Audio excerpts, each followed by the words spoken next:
Shalom, salam sejahtera di dalam nama Tuhan Yesus Kristus. Tetap bersama saya, Pendeta Binsar Sianipar, BBS, dari Gereja Alkitab Allah Esa. Bapak Ibu yang saya kasihi di dalam nama Tuhan Yesus Kristus, kita akan membahas mengenai kematian. Wah, serem. Bukan itu. Ya, tetap mengenai kematian.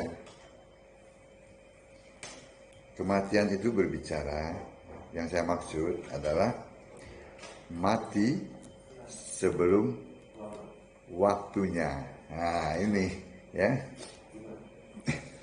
Jadi yang saya maksud adalah mati sebelum waktunya. Ada 3 pengertian ya dalam Alkitab ya tentang mati sebelum waktunya ya.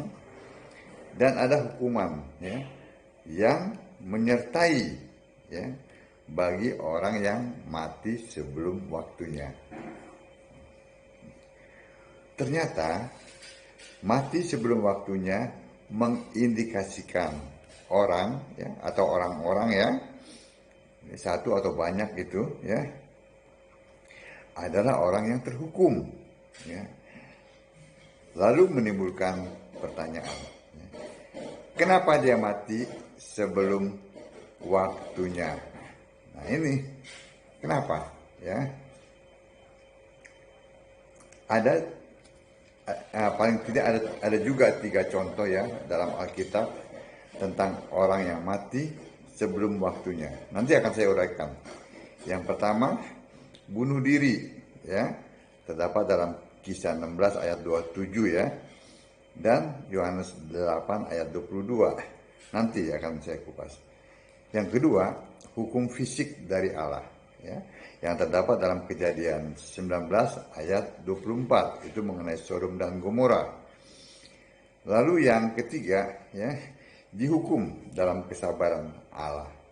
Jadi mati sebelum waktunya dilakukan oleh Allah dengan hukuman fisik ya. Itu mengenai orang-orang yang mati zaman Nuh ya. Jadi ada 3 ya, paling tidak itu ya. Nah, sebelumnya saya akan mengupas ya yang sering digagal pahami ya, oleh para pendeta di luar sana mengenai cara orang mati ya, mati secara fisik ya, bukan secara roh ya. Ini yang sering digagal pahami ya, cara mati seseorang ya. Coba tolong digaris bawahi itu, cara mati seseorang ya.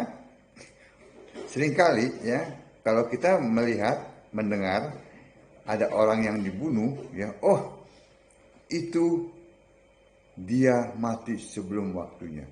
Tidak. Orang yang mati dibunuh ya itu hanya salah satu cara orang itu mati. Ya, perhatikan ya. Jadi itu hanya salah satu cara orang mati. Ini yang sering digagal pahami. Itu yang kedua, itu yang pertama. Yang kedua, kita hampir setiap hari mendengar, membaca berita ya, ada orang mati akibat kecelakaan lalu lintas. Ya kan? Nah, orang-orang lalu juga berbicara, oh itu mati sebelum waktunya, ketabrak mobil. Tidak. Orang mati ya karena kecelakaan lalu lintas, entah dia ditabrak, entah dia saling bertabrakan, itu adalah salah satu cara orang mati ya. Jadi dibunuh atau kecelakaan lalu lintas. Yang ketiga ya, mati muda ya. Oh masih muda sudah mati padahal dia itu ganteng atau cantik. Oh sayang ya, dia itu masih sekolah begitu.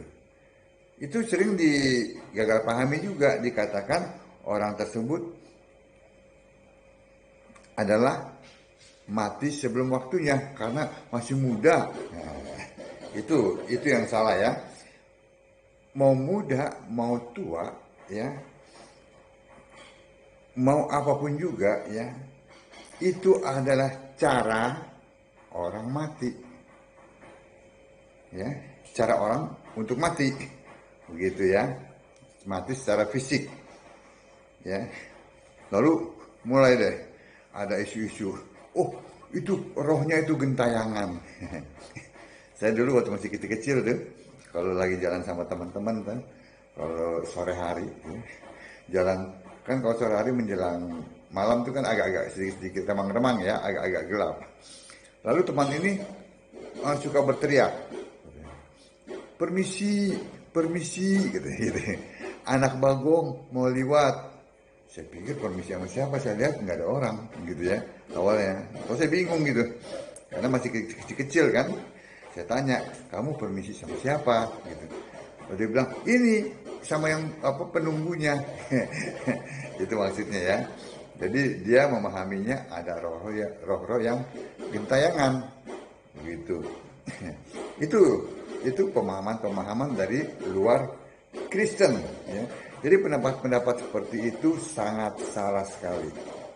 Ya, jadi ada 3 ya paling tidak ya, dibunuh, terjadi kecelakaan lalu lintas, ya, lalu mati muda ya, mati muda itu mungkin karena dia sakit atau karena apa ya, itu dianggap adalah mati muda itu maksudnya. Tapi itu bukan, itu hanya cara orang mati, ya, mati secara fisik ya. Nah, kita lihat kembali kita kepada pemahaman mengenai orang yang mati secara fisik, ya, mengenai mati sebelum waktunya. Ya, kalau tadi itu caranya, cara orang mati ya. Nah sekarang kita lihat dari sisi Alkitab. Alkitab mengatakan apa? 1, ya, contohnya ya, orang mati sebelum waktunya. 1 tadi bunuh diri, ya. Ada 2 ayat soal bunuh diri ya, yang sudah saya sebutkan tadi dalam Kisah 16 ayat 27 dan Yohanes 8 ayat 22. Disebut juga membinasakan bait Allah, ya. 1 Korintus 3 ayat 17 berarti mati sebelum waktunya dilakukan oleh diri sendiri, ya. Nah ini hukumannya 1 Korintus 3 ayat 17. Kita lihat dalam 1 Korintus 3 ayat 17 ya. Nah, jika ada orang yang membinasakan bait Allah, nah itu tadi bunuh diri itu, maka Allah akan membinasakan dia. Sebab bait Allah adalah kudus dan bait Allah itu ialah kamu. Amin. Nah, jadi beda ya antara orang mati ya dengan orang mati sebelum waktunya. Maksudnya cara orang mati ya dengan orang mati sebelum waktunya. Jadi yang pertama itu kalau dia bunuh diri maka Allah akan membinasakannya. Jadi maksudnya dia tidak lagi mendapat pengampunan dosa. Itu adalah dosa yang tidak diampuni. Ya. Jadi Bapak Ibu jangan sekali-sekali pernah terpikir untuk bunuh diri ya. Karena itu dosa maut, dosa yang mendatangkan maut. Ya. Langsung itu ke alam maut dan jurusannya neraka. Apapun yang Bapak Ibu alami, tetaplah berpegang kepada Yesus Kristus. Tetap berharap kepadanya. Karena di dalam Dia ada jalan keluar. Ada kekuatan. Nah, itu tadi ya, bunuh diri. Ya, yang kedua, ya, mengenai mati sebelum waktunya. Hukuman fisik dari Allah, ya. Dihukum mati secara fisik ya sebelum waktunya dilakukan oleh Allah atas pelanggaran terhadap Allah. Dihukum secara fisik tanpa ampun. Contohnya hukuman terhadap Sodom Gomora. Bapak Ibu bisa lihat dalam Kejadian 19 ayat 24 ya, saya bacakan ya. Kejadian 19 ayat 24. Kemudian Tuhan menurunkan hujan belerang dan api atas Sodom dan Gomora berasal dari Tuhan dari langit. Ya, itu orang-orang itu mati sebelum waktunya. Ya. Nah, lalu yang ketiga kita lihat yang hukuman dari Allah. Dihukum dalam kesabaran Allah.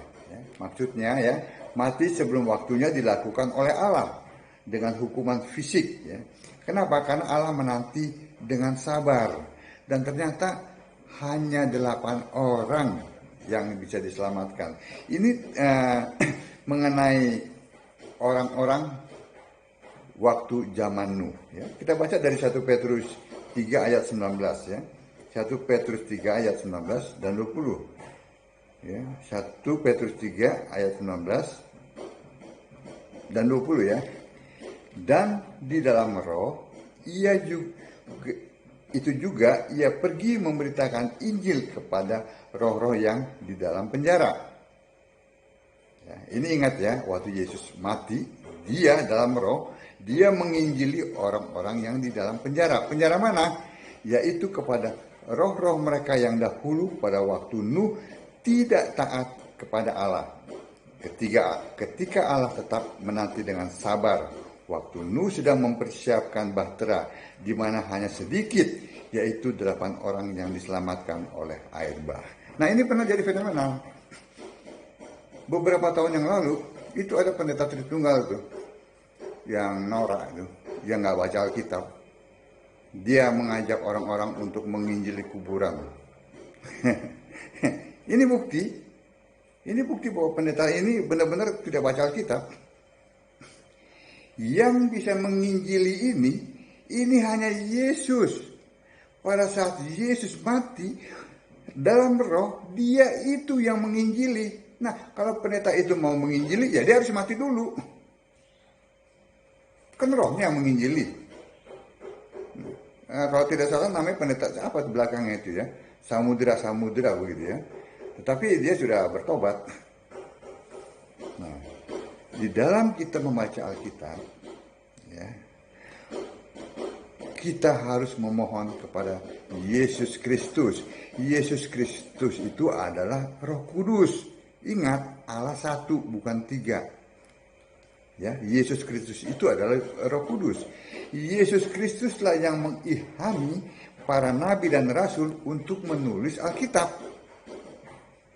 Sebab itu hanya Yesus Kristus yang bisa membuka pikiran kita sehingga kita mengerti kitab suci. Itu tertulis dalam Lukas 24 ayat 45. Bukan Allah Tritunggal. Allah Tritunggal tidak ada di Alkitab. Bapa yang mana? Bapa pribadi satu. Itu bukan Allah. Allah itu roh, bukan pribadi. Itu yang tertulis di Alkitab. Sebab itu para pendeta ini ya, saya ingatkan lagi ya, para pendeta Tritunggal ya, jangan mengatasnamakan orang Kristen ya. Saya ingatkan itu ya. Orang Kristen adalah penyembah Kristus, bukan penyembah Allah Tritunggal, bukan penyembah siapa tuh, pribadi Bapa. Tidak. Paulus mengatakan ya, bahwa dia adalah orang Kristen. Saya bacakan, dia tidak mengatakan bahwa dia orang Tritunggal. Ya. Kita harus mengacu pada Alkitab. Saya bacakan ya. Mengenai Paulus bahwa dia adalah orang-orang Kristen. Nih.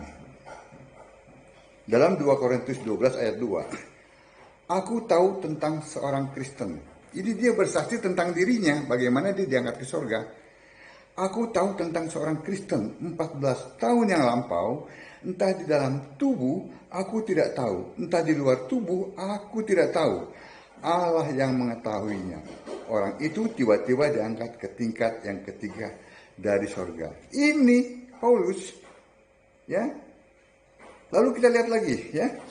Semua rasul itu orang Kristen. Tidak ada satupun rasul yang tidak Kristen. Ya. Roma 16 ayat 7.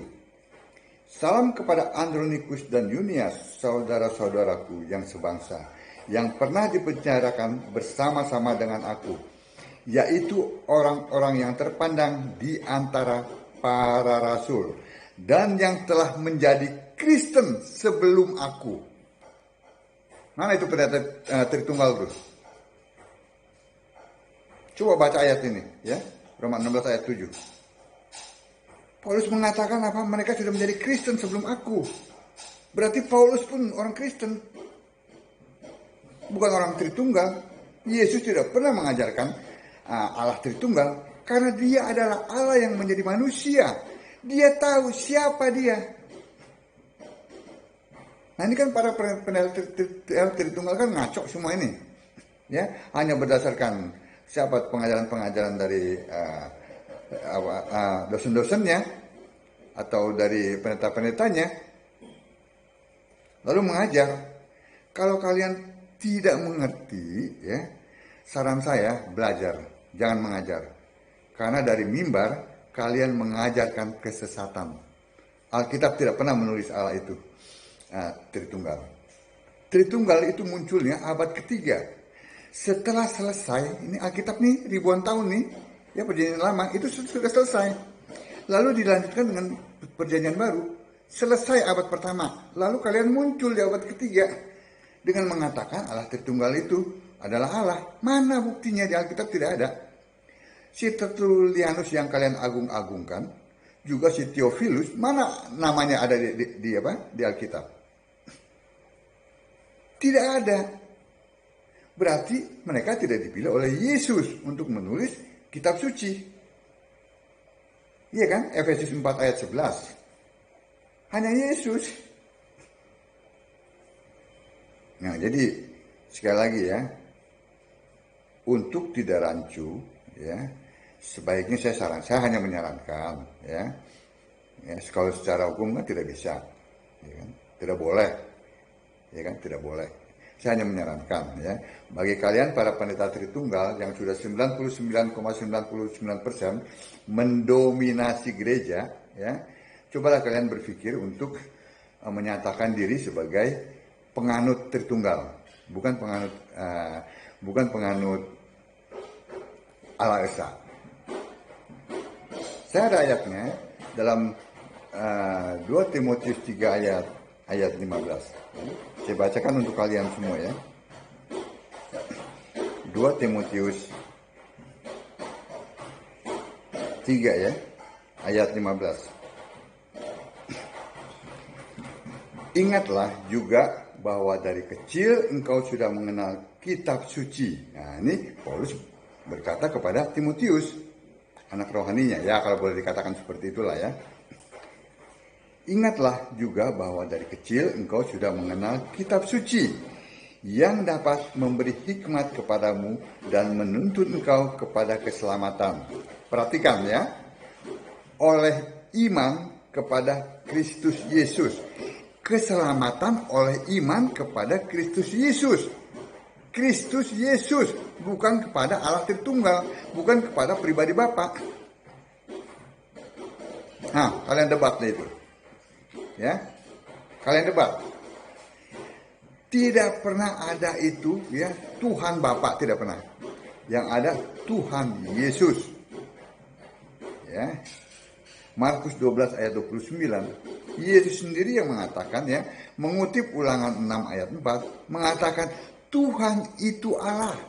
Tetapi kalian pisahkan, Tuhan bukan Allah. Yesus yang mengatakan, tapi kalian tolak. Coba baca itu ayatnya. Dengarlah hai orang Israel. Saya bacakan ya supaya lebih pas ya. Markus 12 ayat 29. Jawab Yesus, hukum yang terutama ialah dengarlah hai orang Israel. Tuhan Allah kita. Sudah jelas. Saya lanjutkan. Tuhan itu esa. Esa itu satu. Tapi kalian maunya tiga. Ya. Esa itu kesatuan, begitu kan? Supaya bisa menggolkan tiga pribadi yang berbeda, tetapi satu hakikat, satu Allah. Di mana ayatnya? Ini yang saya bacakan ayat-ayat Alkitab. Kalau tiga pribadi, ya tiga nih pribadi berbeda, ya, tetapi menjadi satu, itu bukan satu, tetapi kesatuan. Mengerti? Ini kan kalian orang-orang terpelajar, yang gelarnya berderet-deret tuh dari Jakarta sampai Surabaya tuh. Tetapi membaca ini tidak mengerti. Kenapa? Karena kalian tidak menyembah Yesus Kristus sebagai satu-satunya Tuhan Allah. Kalian rendahkan. Iya kan? Yesus hanya kalian jadikan Tuhan. Lalu Allahnya si Bapa. Padahal Bapa itu tidak ada. Yang ada adalah Bapa Iblis.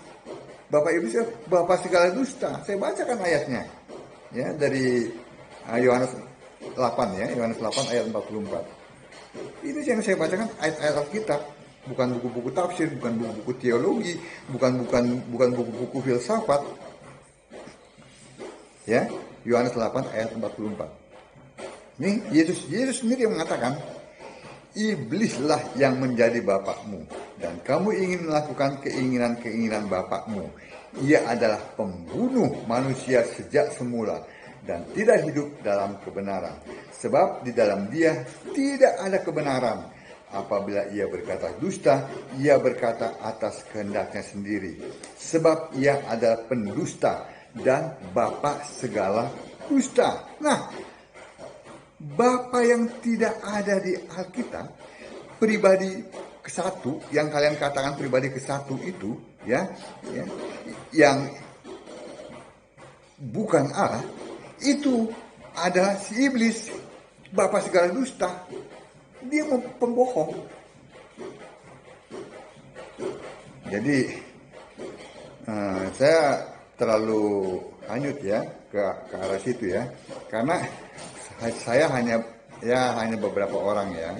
Kalau saya katakan saya itu ya adalah teman-teman saya hanya satu atau dua orang ya, yang selalu menyuarakan ini. Menyuarakan apa? Meluruskan apa-apa yang sudah dibentokkan oleh Tritunggal. Suara saya hanya sedikit, hanya kecil ya. Tetapi percayalah, karena Yesus itu bersama saya, maka yang kecil ini akan menjadi besar. Yang kecil ini akan membuka terang-terangnya siapa Tuhan Allah yang sebenarnya. Gitu ya. Sebab itu saya selalu berbicara terus dalam tayangan saya yang ada sekian ratus ya. Itu 99% berbicara mengenai Tritunggal. Tritunggal itu hoax, itu sesat. Ya. Kalian boleh berdiskusi dengan saya ya mengenai Tritunggal ini ya. Tetap kita memakai Alkitab bahasa Indonesia terbitan LAI. Kenapa? Karena dalam bahasa Indonesia itu kita tidak akan bisa berdusta. Ya. Kita tidak akan bisa menyembunyikan. Ya. Kalian mau bicara mengenai dengan bahasa apa itu Yunani KW, Yahudi KW, ya, tetap saya akan berbicara mengenai ini ya dengan Alkitab bahasa Indonesia. Jadi terang-terangnya begitu ya. Jadi tidak ada yang disembunyikan, siapapun juga. Ya. Saya Pendeta Binsar Sianipar, saya penyembah Yesus, satu-satunya Tuhan Allah yang benar, sesuai dengan 1 Yohanes 5 ayat 20 dan juga Yudas 1 ayat 25 serta Wahyu 1 ayat 8. Bapak Ibu yang saya kasihi di dalam nama Tuhan Yesus Kristus, tetap baca Alkitab. Jangan baca buku-buku filsafat, jangan baca buku-buku teologi. Semuanya itu sampah. Sampah itu akan memisahkan kita dari Yesus. Amin. Sembahlah Yesus sebagai satu-satunya Allah yang benar. Maka kita semua akan selamat. Shalom.